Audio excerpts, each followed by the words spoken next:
Ümumilikdə delimitasiyanın, demarkasiyanın aparılması hələ ötən ilin oktyabr ayında bununla bağlı qərar verilmişdi. Çünki TRIP layihəsinin əsaslandırmasını hazırlayırlar.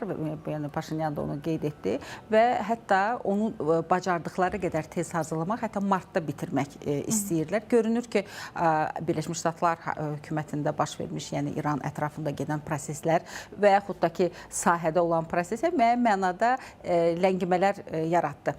Amma düşünürəm ki, TRIP layihəsinin ümumilikdə irəliyə aparılması ilə bağlı Birləşmiş Ştatlarda heç bir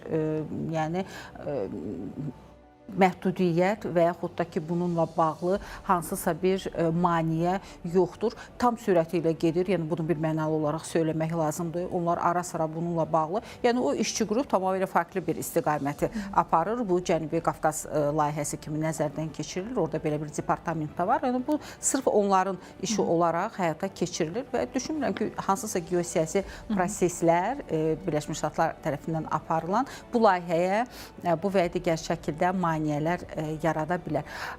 O ki, qaldı layihənin hazırlanması və imzalanması sadəcə olaraq mən düşünürəm ki, seçki məsələsinə görə, yəni müəyyən ləngimələr ola bilər.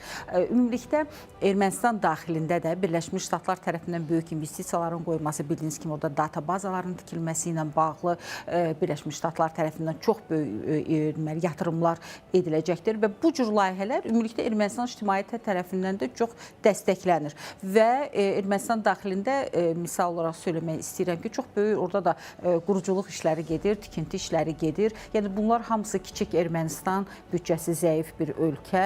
Yəni bütün bunların əlbəttə ki, kim tərəfindən bu yatırımların edildiyi də məlumdur. Ona görə də Ermənistan ictimaiyyəti, Ermənistan daxilində olan əhali də bu layihəni dəstəkləyir. O ayrı bir məsələdir ki, bugün siyasi spekulyasiyalar hələ də davam edir və onun Zəngəzur dəhlizi adlandırılmasını Paşinyana irad kimi tuturlar onun oponentləri. Amma o elə son müsahibəsində, son müraciətində də bu layihənin Ermənistan daxilində TRIP adlanacağını bir daha təsdiqlədi. Yəni gördüyünüz kimi əslində nə daxili faktorlar, nə də xarici faktorlar TRIP layihəsinin irəliyə aparılmasına bağlı heç bir maneə yaratmır. Yeganə burada dəmir yolunun çəkilməsi ilə bağlı Rusiya tərəfindən bəli razılaşmanın məhz onlara verilməsi, həmin o kontrakt var idi, Ermənistan və Rusiya arasında onun uzadılması və yaxud da ki, yenilənməsi.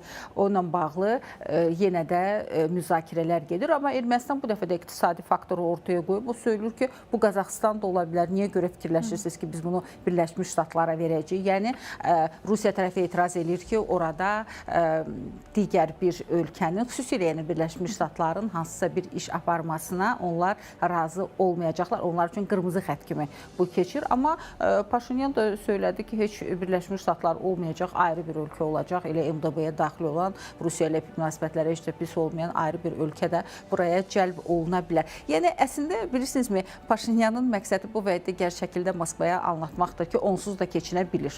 Yəni, buna qədər tez-tez ona qarşı ittihamlar irəliyə sürüləndə, onu aşağılayanda, onun siyasi addımları tənqid olunanda bu məqam önə çıxırdı ki, Ermənistan Rusiyasız yaşaya bilməz. Amma Paşinyan həm xalqa daxildə ictimaiyyətə göstərmək istəyir ki, qorxu içində olmağına dəyməz, azad, özgür yaşamaq lazımdır və yaxasına taxdığı o nişan Ermənistanın suverenliyini simvolizə edən deməli xəritə.